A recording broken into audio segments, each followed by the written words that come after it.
Hey guys, thank you so much for joining me today because I'm really excited about today's topic. Is the narcissist evil?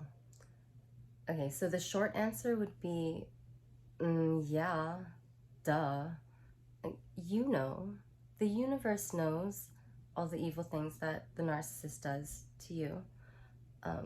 But unfortunately, I can't answer that philosophical question.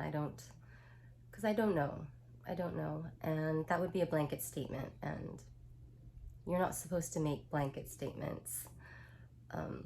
We do, however, live in a world of duality where there is good and there is evil, right, wrong, light, dark.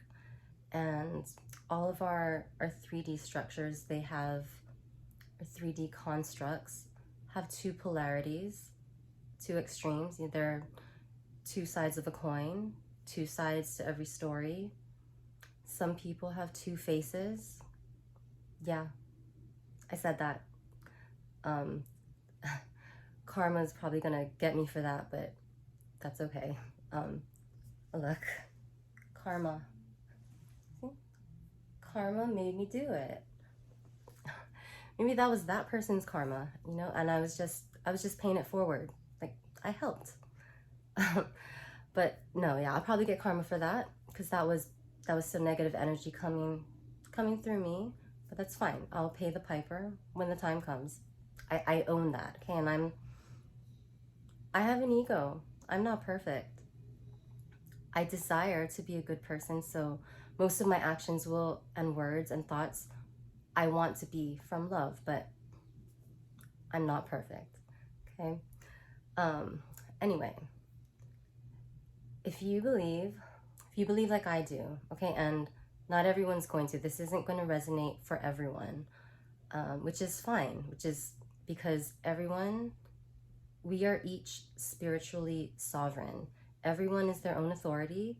Everyone is their own religion, their own belief system. Like, whatever rings true for you, for your soul to get to where it's trying to go, that's all that matters. Like, I hope it's someplace good.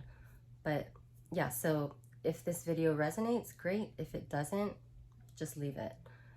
But if you believe like I do that we are all connected, that we all come from the same source energy, the divine, that is called unity consciousness, okay? That we are all one, we are united. Also, it's also called the law of one, okay? And we descended here to Earth, to this 3D world of duality, where, there's masculine, feminine, yin yang, me, you, and me being separate from you, that is called separation consciousness, okay?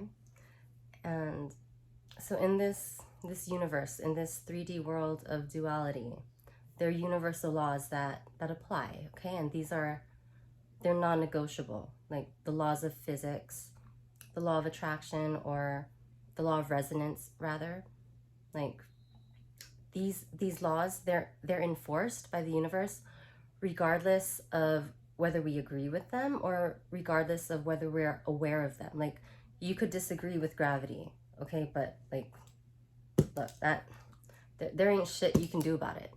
I mean, you could elevate your vibration so high that you levitate out of this reality, but if here in this reality, these laws are non-negotiable. So there's one main law that governs this entire universe, and that is natural law.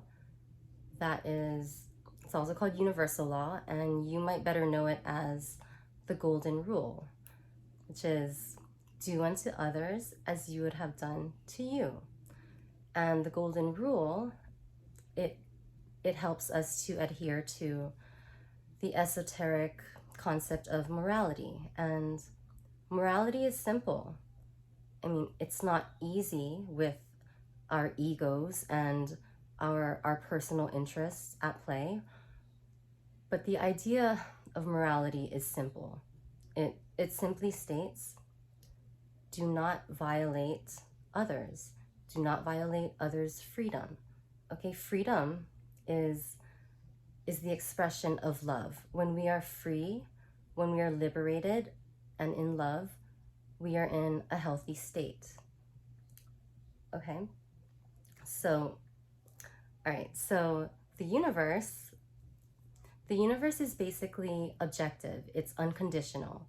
And the only thing that we would perceive as judgment would be karma, right? Would be karma. And karma's, it's not even judgmental. It's physics, really. It's energy. Like, what you put out comes back to you.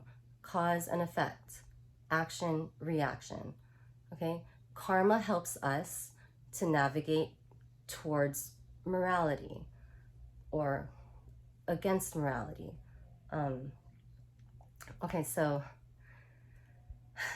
we have free will here. Okay, we're just trying to live our best lives, and we have free will.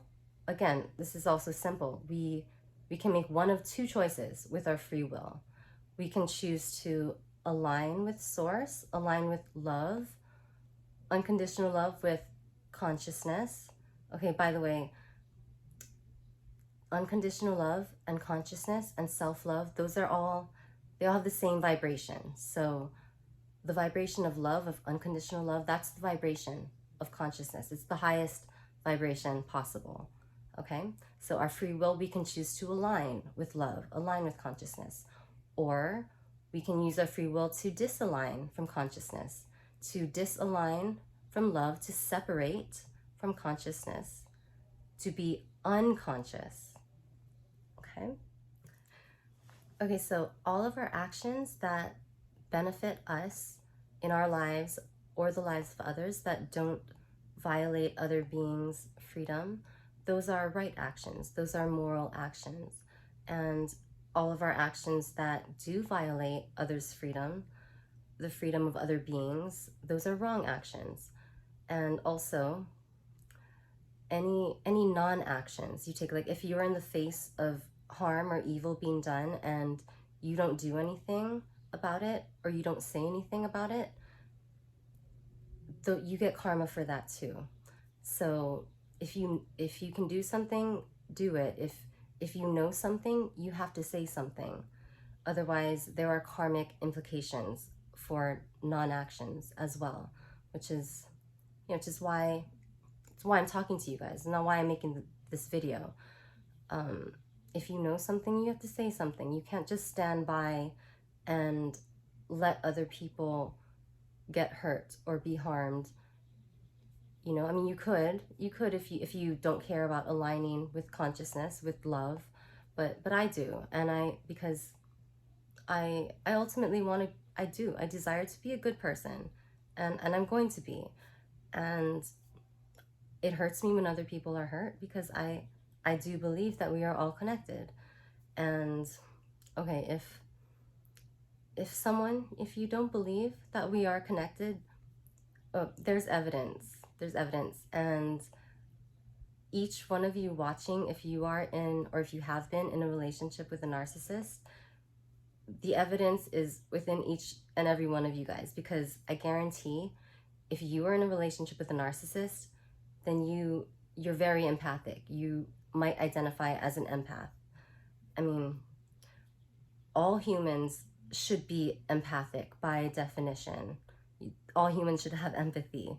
It's one of the basic criteria to be human. Okay? But yeah, and like, think about it. Think about empathy. If there's someone you care about and something catastrophic or bad happened to someone you care about, and they're in pain, they hurt, and you feel their pain, you hurt because they hurt, there is no logical explanation for you to feel hurt over something bad that happened to someone else. Okay, that is evidence. That is the indication that we are all connected. And okay, so let's talk about the narcissist. His empathy, his ability for empathy is broken. So the indication in him to let him know that he's hurting another person or his actions, you know, are violating another being. He doesn't have that. He's not connected to the rest of us. He shut that shit down like a long time ago. And you know, empathy is so important that there's Dr. Ramani. She's one of the leading psychologists in narcissism, and she even said that if she could impart or cultivate just one human trait in her children, it would be empathy. Okay, from empathy, all other positive human traits would come, but empathy is that important. Okay, it's that fundamental, like, to be a good human. So is the narcissist, is he redeemable? I mean, that's honestly, like, he could be. He developed emotions when he was young, but in order for him to look inside himself and fix his broken empathy, he would need to be self-aware. He would need to be willing to go inside, to look at himself and see what was broken. And that inner child, that capability for empathy, for emotions, for love, it's buried under so many layers of bullshit and lies and manipulation and, you know, wrong action, that most of them don't want to do that. So they will look at themselves, and a lot of them will get really depressed. The few narcissists that really make the effort to look at themselves, so they avoid that at all costs. But okay, and let's talk about, you know, how does a narcissist violate the freedom of other beings? Let me count the ways. Okay, there's all the manipulation. They exploit all of your wounds and use them against you to hurt you, for selfish gain. They use intermittent reinforcement to enslave you, to be their narcissistic supply. Like, everything they do is, every action that the narcissist takes has an ulterior motive. And like, I'm sorry, like, that's what I think, that's what I've seen. So is the narcissist evil? I mean, this idea of unity consciousness, it's also known as Christ consciousness. So if the narcissist is operating in a way opposite of Christ consciousness, that would make him the Antichrist, right? Or something like that. But there are actually two people worse than the narcissist. There are the sociopath and the psychopath. Okay, so sociopath, like, I'm not a psychologist, but this is just what I read. Sam Vaknin is a really good resource if you want to look up anything about psychology or psychopathy, all that stuff. But sociopath, he had feelings too, once long ago, but his emotional capabilities and empathy is completely broken. So if he looked at himself and tried to fix it, like, he might not be able to fix it. Like, he's just completely cut off from emotional capability. And okay, this is interesting. The psychopath has no emotional structure whatsoever. He still identifies as the mother, as his mother. So when the psychopath is in the womb and he's connected to his mother through the umbilical cord, right? He identifies as the being who is growing him. He has no concept of being a separate entity. And so when the psychopath is born and he separates from the mother physically, he doesn't separate from the mother emotionally. So he doesn't develop his own sense of self and his own internal emotional structure to then be separate from the mother, so that he can form an attachment to the mother as a separate entity. And because of that, he has no need for attachment, no need for love. So a person who has no need for love is somebody who can kill other people. Yeah, that's a really dangerous person. So anyway, I don't know if that answered the question, but I'm gonna end this video by saying Loka samasta sukhinu bhavantu. May all beings everywhere be happy and free, and may the actions, thoughts, and words of my own life contribute in some way to the happiness and freedom for all. Okay? I love you guys, and I'll see you in my next video.